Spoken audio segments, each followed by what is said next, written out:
بسم اللہ الرحمن الرحیم۔ شروع کرتا ہوں اللہ کے پاک نام سے جو بہت بڑا مہربان نہایت رحم والا ہے۔ دوستو، بہنوں، بھائیوں، بزرگوں، السلام علیکم ورحمۃ اللہ وبرکاتہ۔ ہمارے اسلامک ہسٹری چینل میں ہم آپ کو خوش آمدید کہتے ہیں۔ آج کی اس ایپیسوڈ میں ہم برصغیر پاک و ہند کی تاریخ کے عظیم ترین روحانی شخصیت میں سے ایک سلطان المشائخ محبوب الہی حضرت خواجہ نظام الدین اولیاء رحمۃ اللہ علیہ کی شاندار زندگی کا جائزہ لے کر بیان کر رہے ہیں۔ ان کی زندگی علم، عاجزی، حقیقت، ہمدردی اور اللہ تعالیٰ پر کامل بھروسے کی لازوال مثال ہے۔ انسانیت کی خدمت کے لیے اپنے خلوص اور غیر متزلزل عزم کے ذریعے وہ چشتی نظام کے سب سے زیادہ بااثر سنتوں میں سے ایک بن گئے۔ ان کی تعلیمات دنیا بھر کے لاکھوں لوگوں کو متاثر کرتی رہتی ہے۔ یہ ایپیسوڈ حضرت خواجہ نظام الدین کی ابتدائی زندگی، اسلامی علم کے اصول، ان کی دہلی ہجرت اور ان واقعات کو پیش کرتی ہے جنہوں نے انہیں اس روحانی عظمت کے لیے تیار کیا جس کا ان کا انتظار تھا۔ حضرت خواجہ نظام الدین اولیاء رحمۃ اللہ علیہ شمالی ہندوستان میں اسلامی تعلیم کا ایک مشہور مرکز بدوان میں پیدا ہوئے۔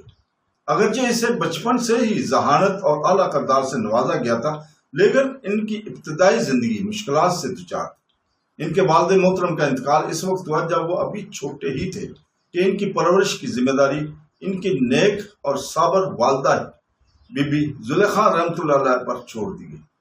غربت میں رہنے کے باوجود ان کی والدہ نے کبھی مالی مشکلات کو اپنے بیٹے کی تعلیم میں رکاوٹ نہیں بننے دیا۔ ان کے پختہ یقین تھا حقیقی دولت علم اور صداقت اور اللہ تعالیٰ پر بھروسہ ہے۔ ان کی غیر متزلزل ایمان، قربانیوں اور مسلسل حوصلہ افزائی نے نوجوان نظام الدین کی شخصیت کی تشکیل میں اہم کردار ادا کیا تھا۔ ان کی والدہ کم عمری میں ان کی والدہ نے انہیں ابتدائی تعلیم کے لیے مقامی مکتب میں داخل کرایا۔ وہاں انہوں نے قابل احترام عالم مولانا شادی مکری رحمۃ اللہ علیہ کی رہنمائی سے قرآن پاک سیکھنا شروع کیا، جو اپنی تقوی، علم اور غیر معمولی تدریسی صلاحیت کے لیے مشہور تھے۔ روایتی سوانح عمری کے مطابق مولانا شادی مکری کو شاندار روحانی برکات حاصل تھی۔ روایت ہے کہ بہت سے طلباء جنہوں نے آپ کی نگرانی میں قرآن پاک سیکھنا شروع کیا، انہوں نے اللہ تعالیٰ نے حفظ میں غیر معمولی آسانی عطا فرمائی۔ خود حضرت نظام الدین اولیاء نے بھی بعد میں یاد کیا کہ اللہ تعالیٰ کے فضل سے انہوں نے اس عظیم استاد سے تعلیم حاصل کرنے کی بات چھوٹی عمر میں ہی قرآن پاک حفظ کر لیا تھا۔ انہوں نے ہمیشہ اس نعمت کو اللہ تعالیٰ کی رحمت اور اپنے استاذہ کی مخلصانہ رہنمائی سے منسوب کیا۔ حفظ قرآن کی تکمیل کے بعد حضرت نظام الدین اولیاء نے نہایت لگن کے ساتھ تعلیم کے سلسلہ جاری رکھا۔ انہوں نے فقہ، تفسیر، حدیث، عربی، گرامر، منطق اور دیگر اسلامی علوم کے مطالعے کے لیے خود کو وقف کر دیا تھا۔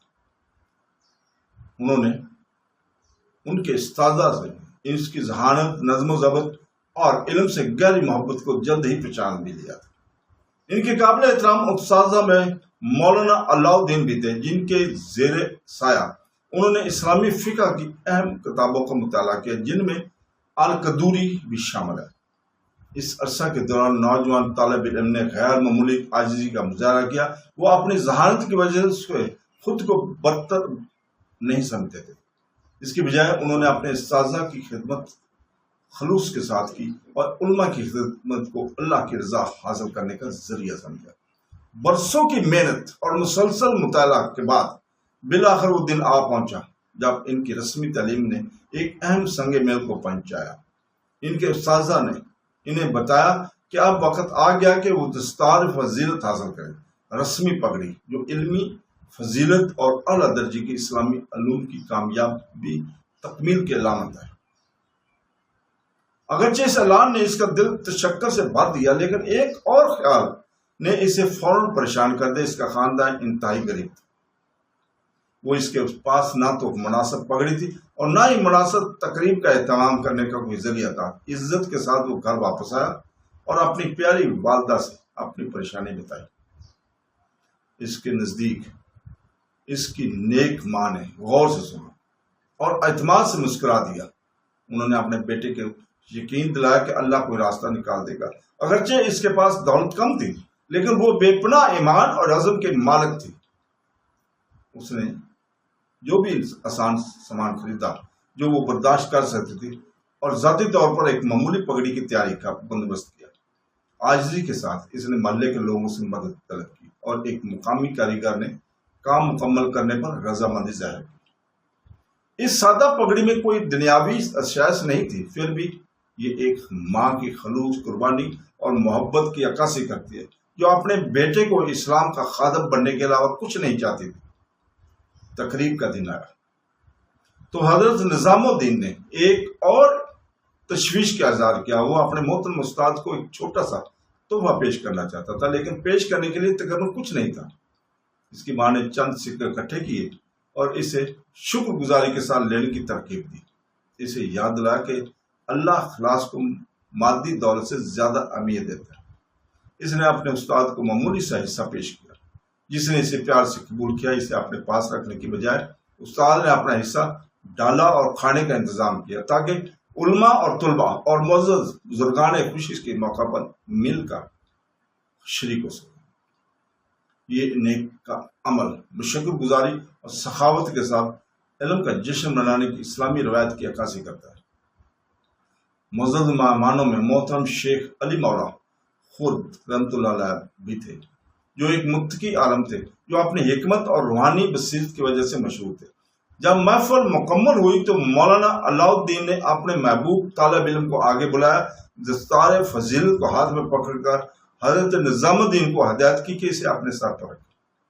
حضرت نظام الدین نے نہایت احترام اور عاجزی کے ساتھ پگڑی باندھی اور فوراً اپنے استاد کے سامنے تشکر اور احترام میں جھک گیا۔ اس عمل نے وہاں موجود سب کو دل کی گہرائیوں سے متاثر کیا۔ یہ ایک نوجوان عالم کی طرف سے عاجزی کا غیر معمولی مظاہرہ تھا، جس نے ابھی اپنی رسمی تعلیم مکمل کی تھی۔ شیخ علی مولا خرد نے اس منظر کو غور سے دیکھا۔ چند لوگوں کی خاموشی کے بعد انہوں نے کہا کہ یہ نوجوان ایک دن ایک عظیم روحانی پیشوا بنے گا، جس کا اثر دور دور تک پھیل جائے گا۔ جب وہاں موجود لوگوں نے پوچھا کہ ایسی پیشین گوئی کرنے پر انہیں کس چیز نے مجبور کیا، تو انہوں نے وضاحت کی کہ حقیقی عظمت ظاہری شکل کی بجائے عاجزی سے پہچانی جاتی ہے۔ انہوں نے دیکھا کہ بہت سے لوگ دستار فضیلت حاصل کرنے کے بعد اپنے کارناموں پر فخر محسوس کرتے ہیں، پھر بھی اس نوجوان عالم نے فوراً اپنے استاد کے سامنے عاجزی کر لی۔ مزید یہ کہ ان کی پگڑی کی سادگی دنیاوی غرور اور لگاؤ سے آزادی کی عکاسی کرتی ہے۔ محترم شیخ کے نزدیک یہ صفات حقیقی روحانی فضیلت کی نشانیاں تھیں۔ یہ الفاظ بعد میں قابل ذکر حد تک درست ثابت ہوئے۔ ایک سادہ پگڑی میں اجتماع کے سامنے کھڑے ہونے والا نوجوان عالم آخر کار اسلامی تاریخ کے عظیم ترین روحانی رہنما سے ایک بن جائے گا۔ اس سنگ میل کے بعد حضرت نظام الدین اولیاء نے کئی نامور علماء کے زیر سایہ اپنے علم کو وسعت دیتے رہے۔ آپ کو عربی زبان، ادب، فقہ اور حدیث پر عبور حاصل تھا۔ اس دوران ایک واقعہ پیش آیا جس نے نوجوان عالم پر گہرا اثر چھوڑا۔ سلطان غیاث الدین بلبن نے مولانا کمال الدین محدث کی شریعت کو جان کر انہیں بڑے اعزاز سے شاہی دربار میں بلایا۔ سلطان نے اپنی تعریف کا اظہار کیا اور عالم سے درخواست کی کہ وہ شاہی دربار سے قریبی تعلق کو قبول کرے تاکہ وہ ان کی دعاؤں اور رہنمائی سے مستفید ہو سکے۔ محترم عالم نے کمال حکمت کے ساتھ جواب دیا۔ انہوں نے وضاحت کی کہ ان کی سب سے بڑی ملکیت اللہ سے اور ان کی مخلصانہ دعا ہے، اور وہ دنیاوی اختیار سے آزاد رہ کر اس کے اخلاص کو برقرار رکھنا چاہتے ہیں۔ اس کے الفاظ نے ظاہر کیا کہ حقیقی علماء روحانی سالمیت کو دولت، طاقت یا شاہی احسان سے زیادہ اہمیت دیتے ہیں۔ سلطان اس کے جواب کی گہرائی کو سمجھ گیا۔ اس نے مزید اصرار کرنے کے بجائے اس عالم کی عزت افزائی کی اور اسے جانے کی اجازت دی۔ اس واقعہ نے نوجوان حضرت نظام الدین کو ایک ناقابل فراموش سبق سکھایا۔ عالم کی عزت دنیاوی اثر و رسوخ میں نہیں بلکہ اللہ تعالیٰ کے حضور اخلاص میں ہوتی ہے۔ اس وقت تک ایک ذہین طالب علم کے طور پر ان کی شہرت پھیلنے لگی تھی۔ اس کے فوراً بعد حضرت نظام الدین اپنی محترم والدہ اور بہن کے ساتھ بدایوں سے دہلی ہجرت کر گئے۔ سلطان غیاث الدین بلبن کے دور میں دہلی اسلامی علمی علوم کے اہم ترین مراکز میں سے ایک بن گیا تھا، جس کی مختلف خطوں کے نام پر علماء افریقہ اور ماہرین آلات اور صوفی استاذہ کو راغب کیا۔ نوجوان اسکالر کے لیے اس ہجرت نے ایک نئے باب کا اضافہ کیا۔ یہ محض رہائش کی تبدیلی نہیں تھی، بلکہ ایک غیر معمولی روحانی سفر کا آغاز تھا۔ اگرچہ اس نے اسلامی علم کی بہت سی شاخوں میں مہارت حاصل کر لی تھی، لیکن حضرت نظام الدین کو یہ احساس ہو گیا کہ یہ حقیقی فضیلت کی علمی کامیابیوں سے زیادہ کی ضرورت ہے۔ یہ سمجھے بغیر اللہ اسے اس ملاقات کے لیے تیار کر رہا تھا، جو اس کی زندگی کا دھارا بالکل بدل دے گی۔ ان کے مرشد کامل کی طرف یہ شاندار سفر ہماری اس ایپیسوڈ کے اگلے واقعات میں حصے میں ہم حضرت خواجہ نظام الدین کی روحانی تڑپ، ان کا پہلا سفر پاک پتن حضرت بابا فرید الدین مسعود گنج شکر سے ان کی تاریخی ملاقات، ان کی بیعت خلافت اور ان کے غیر معمولی مشن کے آغاز کا احاطہ کرے گی۔ تو دوستو، ہم نے سلطان المشائخ محبوب الہی حضرت خواجہ نظام الدین اولیاء کی ابتدائی زندگی کا جائزہ لیا ہے۔ جیسا کہ حضرت نظام الدین نے دہلی میں اپنی تعلیم کا سلسلہ جاری رکھا، وہ باقاعدگی سے نیک علماء اور بزرگان دین کی محفلوں میں شرکت کیا کرتے۔ ان محفلوں میں ایک عظیم ولی کا نام ہے بے پناہ محبت اور احترام کے ساتھ بار بار لیا جاتا تھا۔ وہ نام شیخ الشیخ حضرت بابا فرید الدین مسعود گنج شکر رحمۃ اللہ علیہ، اجودن کے مشہور چشتی آقا، جو اب پاک پتن کے نام سے مشہور ہے۔ ہر گزرتے دن کے ساتھ یہ خواہش مضبوط ہوتی گئی کہ جب بھی اس نے بابا فرید کی فضیلتیں سنی تو اسے ایسا محسوس ہوا جیسے اس کا دل کوئی نادیدہ قوت ان کی طرف کھینچ رہی ہے۔ حضرت نظام الدین نے بعد میں ذکر کیا کہ یہ آرزو کئی سال تک جاری رہی۔ ایک دن سفر کے دوران حضرت نظام الدین کی ملاقات ایک شخص سے ہوئی جو جب بھی سفر میں مشکل پیش آیا کرتے تھے تو اپنے روحانی رہنما کی مدد کے لیے بار بار کلمات پڑھتا تھا۔ مسافر نے اتنی محبت اور یقین سے بات کی کہ ہر لفظ نوجوان عالم پر گہرا اثر چھوڑ گیا۔ دہلی واپس آنے کے بعد اس نے اپنی استاذہ قریبی ساتھیوں سے ایک مکمل روحانی رہنما کے ہاتھوں بیعت لینے کی خواہش کے بارے میں مشورہ کیا۔ انہوں نے نوجوان اسکالر کو بتایا کہ اس دور میں برصغیر پاک و ہند کے دو عظیم ترین روحانی رہنما رہے تھے۔ ایک حضرت بہاؤالدین زکریہ ملتانی تھے، دوسرے حضرت بابا فرید الدین مسعود گنج شکر اجودن تھے۔ انہوں نے وضاحت کی کہ دونوں ممتاز اولیاء ہیں اور یا تو اللہ کی طرف مخلص طلب کی رہنمائی کرتے ہیں، اس کے باوجود حتمی انتخاب کا انحصار اس جگہ پر ہوگا جو اللہ نے طالب کے دل میں پہلے ہی رکھ دیا تھا۔ ان الفاظ نے تمام بے یقینی کو دور کر دیا۔ بغیر کسی تاخیر کے اس نے صبر کی تیاری کی۔ اس کے پاس بہت کم دولت تھی۔ 13ویں صدی کے دوران سفر مشکلات سے بھرا ہوا تھا۔ لمبا سفر پیدل قافلے سے طے کرنا پڑتا تھا۔ قافلے کے ساتھ کرتے ہوئے انہوں نے دیکھا کہ جب بھی سڑک خطرناک ہوتی ہے تو کئی مسافر بابا فرید کے اسم مبارک کو یاد کرتے ہوئے اللہ کو پکارتے ہیں۔ آخرکار یہ قافلہ سرسا کے قصبے میں پہنچا۔ وہاں سے آگے دو مختلف راستے نکلتے، ایک سڑک ملتان کی طرف جاتی تھی جبکہ دوسری اجودن کی طرف جاتی تھی۔ حضرت نظام الدین اولیاء نے غور سے توقف کیا۔ اگرچہ ان کا دل بابا فرید کی طرف مائل تھا، لیکن وہ محض ذاتی جذبات کی بنیاد پر کوئی فیصلہ نہیں کرنا چاہتے تھے۔ اس کی بجائے انہوں نے نماز اور غور و فکر کے ذریعے اللہ سے رہنمائی حاصل کی۔ کئی دنوں تک وہ بے یقینی کا شکار اللہ سے دعا کرتا رہا کہ وہ اسے اس راستے کی طرف لے جائے جو اس کے مذہب اور اس کی روحانی مستقبل کے لیے بہترین ہے۔ پھر عظیم ولی کی سوانح یاد میں مضبوط روایتی اکاؤنٹس کے مطابق اللہ نے انہیں ایک شاندار خواب سے نوازا۔ رات کے وقت اس نے رسول پاک صلی اللہ علیہ وسلم کو دیکھا اپنے خواب میں۔ حضور پاک صلی اللہ علیہ وسلم نے انہیں اجودن کی طرف بڑھنے کا حکم دیا۔ حضرت نظام الدین کے لیے اس خواب نے ان کے دل پر ہر شک دور کر دیا اور وہ شکریہ اور یقین کے ساتھ بیدار ہوا۔